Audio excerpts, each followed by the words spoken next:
Birds aren't real. This statement is the basis for one of the oddest conspiracy theories. It roughly goes that the US government killed all the birds to replace them with surveillance drones. Government shutdown? It's because there's no money to run the birds. Global pandemic?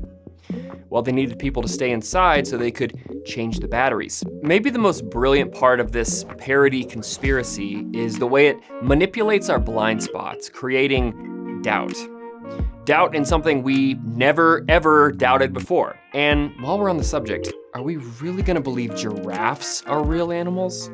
Come on. And this sort of doubt can be fun, especially when it feels insignificant and safe. Much of the joy of magic tricks comes from doubting the magician will be able to pull it off, and doubting their methods when they do pull it off. Would you be impressed if the card you're holding right now is the Queen of Diamonds?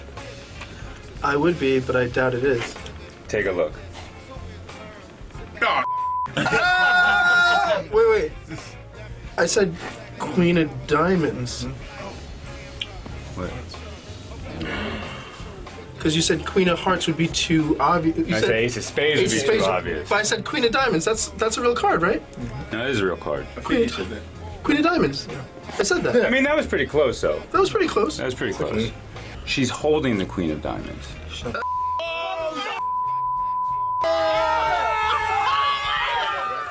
Wait a second. Dude, That's crazy. That's crazy. You win.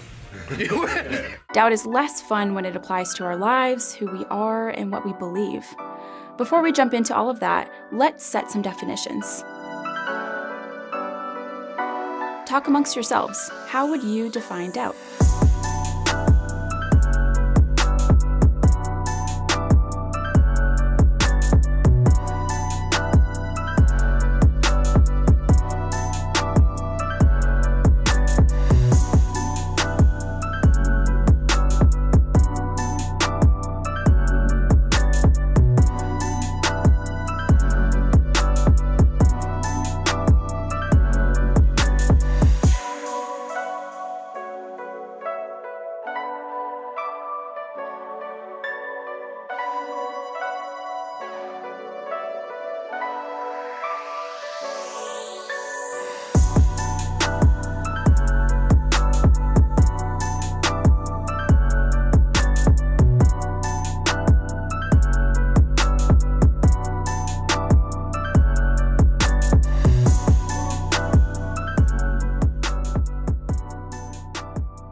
We're going to define doubt as uncertainty, or calling a premise into question. Defined this way, we see doubt everywhere in our lives.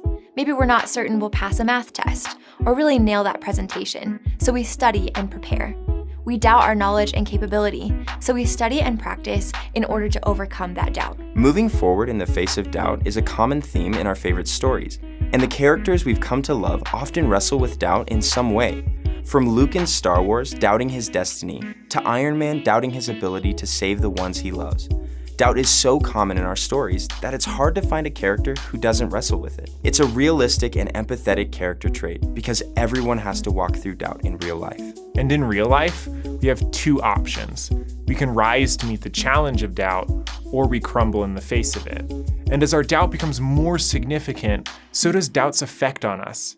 This makes it equally hopeful and terrifying. Doubt can lead us down destructive and redeeming paths alike. It can move us closer to the truth or drag us further away. Doubt can be a driving force for falling into a faith or falling out of one. And doubt and faith have a complex relationship. So let's make sure we're all on the same page.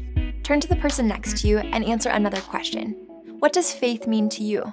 Is it based on evidence, experiences, intellect, feelings?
Can't tell if my mind, I just made it.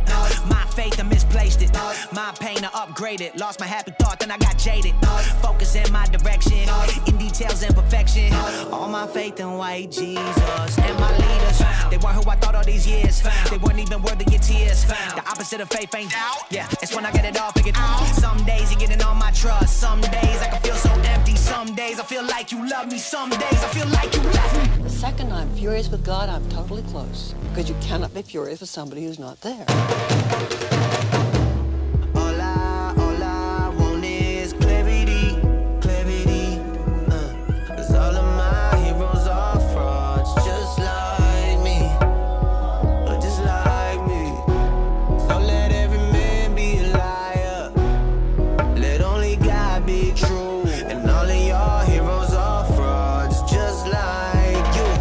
Andy Mineo suggests that the opposite of faith is not doubt, but rather it's when we believe we can eliminate our doubt through knowledge. We'll discuss knowledge and certainty's relationship with doubt in a future episode.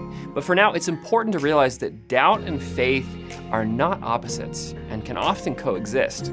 Hebrews 11, often referred to as the Hall of Faith, defines faith this way. Now faith is the assurance of things hoped for, the conviction of things not seen. With this definition, we begin to see faith and doubt as companions, where faith persists in the presence of doubt. Faith is having doubts about something, maybe something we can't prove, but still believing in it. The question then becomes, what are we going to do with our doubts? Are we going to let them freeze us? Or are we going to push forward in the face of uncertainty? If you continue to read Hebrews 11, you see a list of biblical characters who had doubts but accomplished incredible things in faith. They did this while their doubt was still present. Abraham is the first person exalted in the passage, and almost his entire story is about doubt, from lying to a king about his wife to doubting that God would fulfill his promise of a son. I remember not feeling any doubt about my faith during my high school years. It wasn't because my faith was amazingly strong. More accurately, it was unchallenged. I just believed what everyone else around me believed. And when I went to college, I began to ask harder questions about my faith. The doubt that I experienced was scary and uncomfortable, and it went beyond just my personal faith. I'd built my life in such a way that the vast majority of my relationships and community would crumble without my belief in God. Doubt had the potential to be cataclysmic in my life. But at the same time, asking questions and doubting also pushed me into desiring a more resilient faith and a deeper relationship with Jesus. Theologian Os Guinness puts it this way: doubt is not the opposite of faith, nor is it the same as unbelief. Doubt is a state of mind in suspension between faith and unbelief, so that it is neither of them wholly, and it is each only partly. This distinction is absolutely vital because it uncovers and deals with the first major misconception of doubt: the idea that we should be ashamed of doubting, because doubt is a betrayal of faith and a surrender to unbelief. No misunderstanding causes more anxiety and brings such bondage to sensitive people in doubt. Os Guinness doesn't believe we should constantly be in a state of doubting, but he also believes we shouldn't feel shame when we doubt, even if we're doubting our faith. Doubt does not invalidate our faith or our belief. God created us with critical minds and a desire for truth, and doubting can be part of the process of pursuing truth. As the Greek philosopher Plato so succinctly put it, the unexamined life is not worth living. We even see this in the words of Jesus. In the first few chapters of Revelation, Jesus encourages the churches to double-check what they believe, to make sure they haven't been led by false teaching or teachers who want to use the gospel selfishly. Jesus is actively encouraging his people to think critically about leaders and teaching, to doubt, in order to not be led away from relationship with him. As finite beings in a relationship with an infinite God, we will never fully know him, and by extension, we can never be fully certain. We have to live in the tension of desiring to know God more with the knowledge we will never be able to fully know him. If our doubts harden into disbelief, we can fall away from pursuing a relationship. But if our certainty leaves no room for God to be vast and unknowable, this can also replace a relationship. We'll discuss both of these directions in future episodes, but for right now, we'll end with this final question. What can you be certain or sure about? Discuss this with the person next to you.